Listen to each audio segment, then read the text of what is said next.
Hello and welcome back to In God We Trust podcast. Today we're going over Genesis chapter 8. And in Genesis chapter 8, the boat is about to land and Noah sends out a dove. The dove comes back with an olive branch and Noah gets off the ark. It's a really cool chapter, so I hope you guys enjoy it. Okay, let's get right into it. Genesis chapter 8. But God remembered Noah and all the wild animals and the livestock that were with him in the ark. And he sent a wind over the earth, and the waters receded. Now the springs of the deep and the floodgates of the heavens had been closed, and the rain had stopped falling from the sky. The water receded steadily from the earth. At the end of 150 days, the water had gone down. And on the 17th day of the 17th month, the ark came to a rest on the mountains of Ararat. The waters continued to recede until the 10th month. And on the first day of the 10th month, the tops of the mountains became visible. Here's a sidetrack, a did you know. How long was the world covered with water? Noah left the ark a little over a year after he entered. When Noah came out, he built an altar. He sacrificed animals there to thank God for saving his family. Okay, let's continue the reading. After 40 days, Noah opened the window he had made in the ark and sent out a raven, and it kept flying back and forth until the water dried up from the earth. Then he sent out a dove to see if the water had receded from the surface of the ground. But the dove could find no place to set his feet because there was water all over the surface of the earth. So it returned to Noah in the ark. He reached out his hand and took the dove and brought it back to himself in the ark. He waited 7 more days and again sent out a dove from the ark. When the dove returned to him in the evening, there in its beak was a freshly plucked olive leaf. Then Noah knew that the water receded from the earth. He waited 7 more days and sent the dove out again, but this time it did not return to him. By the first day of the month, Noah's 601st year, the water had dried up from the earth. Noah then removed the covering from the ark and saw that the surface of the ground was dry. By the 27th day of the 2nd month, the earth was completely dry. Then God said to Noah, "Come out of the ark, you, your wife, and your sons, and their wives. Bring out every kind of living creature that is with you, the birds, the animals, and all the creatures that move along the ground, so they can multiply on the earth and be fruitful and increase in number upon it." So Noah came out, together with his sons and his wife and his sons' wives, all the animals and all the creatures that move along the ground, and all the birds, everything that moves on the earth, came out of the ark, one kind after another. Then Noah built an altar to the Lord, and taking some of the clean animals and clean birds, he sacrificed burnt offerings on it.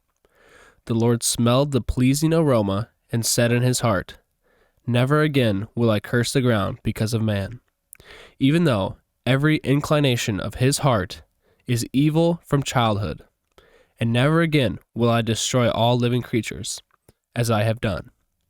As long as the earth endures, seedtime and harvest, cold and heat, summer and winter, day and night will never cease." Okay, so I want you guys to stop and think about the one thing that I am going to talk about today. The one thing that you guys took away from that whole reading. There were a few things that I was thinking about talking about, but I settled on one, and I want you to just stop and think about one that you thought of, something that you thought of, and we'll just wait a few seconds, and then I'll talk about what it is.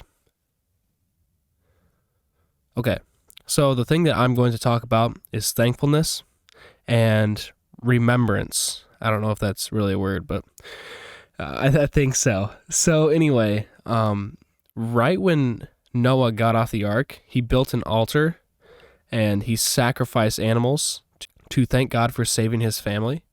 And here's something that that we all should think about.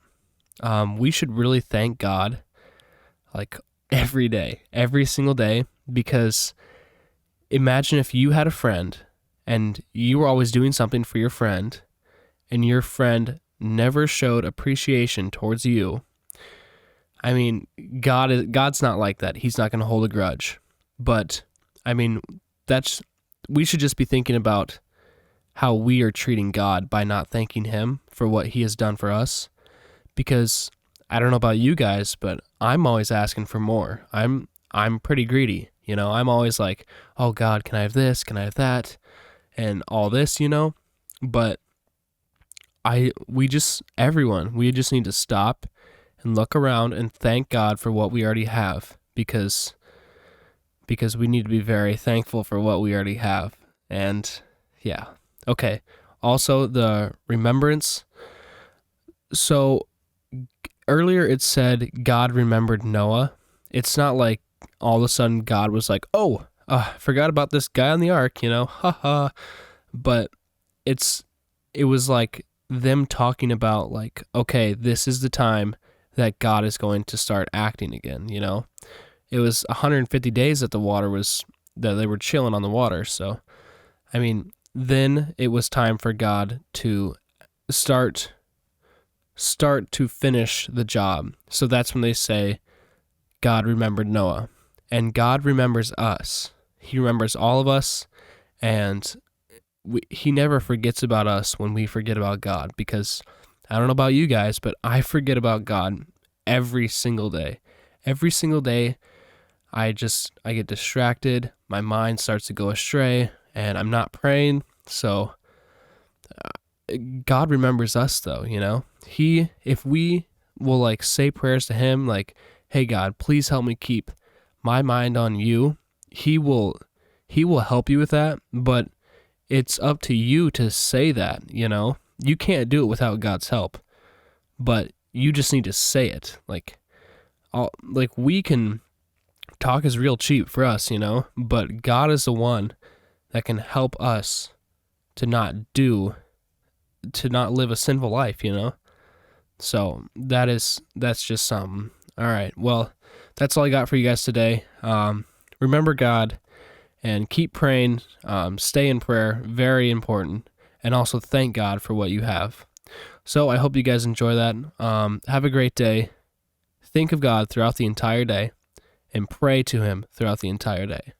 Okay. Have a nice day and God bless.